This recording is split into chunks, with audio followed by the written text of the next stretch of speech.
নমস্কার বন্ধুরা, কাবেরী রান্নাঘরে সবাইকে স্বাগত। আবারও চলে এলাম একটা রেসিপি নিয়ে। আমি আজ বানাবো বেগুন দিয়ে পাবদা মাছের কারি। বেগুন দিয়ে পাবদা মাছের কারি বানানোর জন্য বেগুনটাকে লম্বা লম্বা করে কেটে নিয়েছি, মাছগুলো পরিষ্কার করে ধুয়ে নিয়েছি। আর এখানে নিয়েছি পেঁয়াজ, আদা, রসুন, টমেটো, কাঁচা লঙ্কা, এগুলোর একটা পেস্ট বানিয়ে নেব। পেস্ট বানিয়ে নিয়ে চলে এসেছি। এরপর মাছের মধ্যে নুন আর হলুদ মাখিয়ে নেব। মাছগুলোর মধ্যে নুন আর হলুদ দিয়ে দিলাম, বেশ ভালোভাবে মাখিয়ে নিয়ে প্রথমে ভেজে নিতে হবে। গ্যাসে একটা কড়াই বসিয়ে দিয়েছি, কড়াইটা গরম হয়ে গেছে।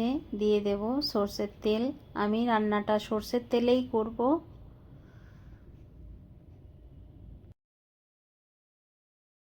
তেল গরম হয়ে গেছে, এবার খুন্তির সাহায্যে তেলটাকে চারি সাইডে ছড়িয়ে দিলাম। এবার মাছগুলো ছেড়ে দেব।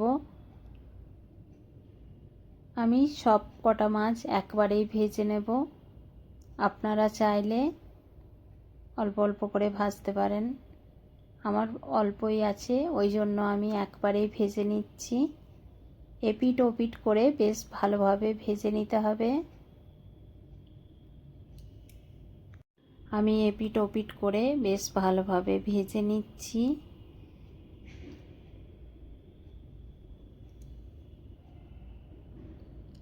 আমার মাছগুলো ভাজা হয়ে গেছে, এবার আমি একটা থালার মধ্যে তুলে রাখবো মাছগুলো।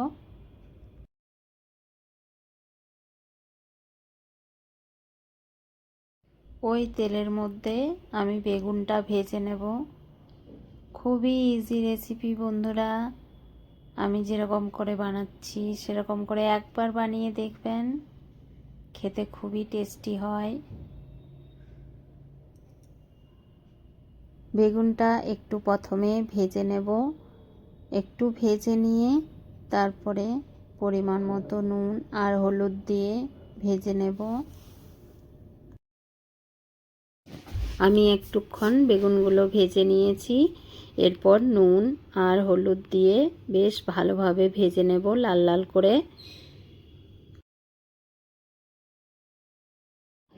আমি বেগুনগুলোর মধ্যে নুন আর হলুদ দিয়ে বেশ ভালোভাবে ভেজে নিয়েছি। লাল লাল করে ভাজা হয়ে গেছে, বেগুনটা নরমও হয়ে গেছে। এবার আমি তুলে রাখবো। এবার ওই তেলের মধ্যে ফোড়নে দিয়ে দেব শুকনো লঙ্কা আর কালো জিরে। ফোড়নটা বেশ ভালোভাবে ভেজে নেব। ফোড়নটা ভাজা হয়ে গেছে, এবার আমি বেটে রাখা মশলাটা দিয়ে দেব। মশলাটা দিয়ে বেশ ভালোভাবে কষিয়ে নেব। বেশ ভালোভাবে আমি কষিয়ে নিচ্ছি, মশলার কাঁচা গন্ধটা যাতে না থাকে বেশ ভালোভাবে কষিয়ে নিতে হবে।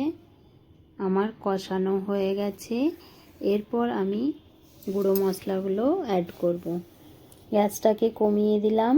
এরপর পরিমাণ মতো নুন দিয়ে দেব, পরিমাণ মতো হলুদ গুঁড়ো দিয়ে দেব,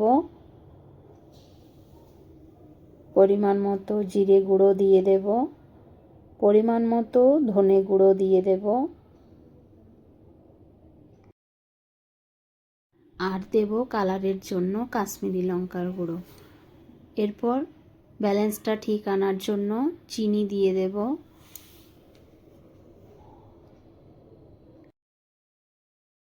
সব কিছু দিয়ে বেশ ভালোভাবে কষিয়ে নেব।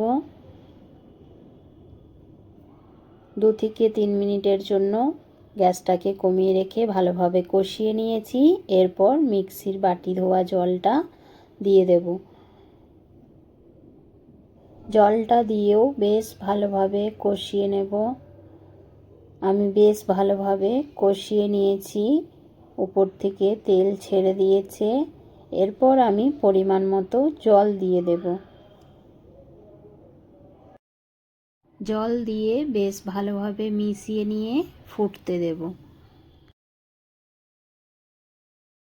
ভালোভাবে ফুটে উঠেছে, এই সময় আমি ভেজে রাখা বেগুনগুলো দিয়ে দেব এর মধ্যে।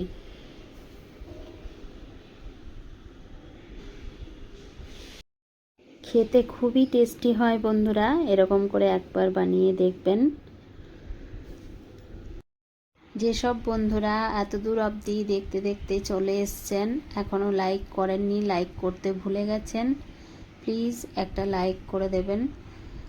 একটা লাইকে আমাদের উৎসাহ বাড়ায় পরের ভিডিও বানানোর জন্য।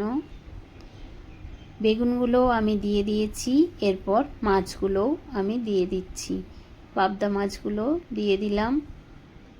এবার বেশ ভালোভাবে ফুটিয়ে নেব। 3-4 মিনিটের মতো ফুটিয়ে নিলেই রেডি হয়ে যাবে আমার পাবদা মাছের কারি।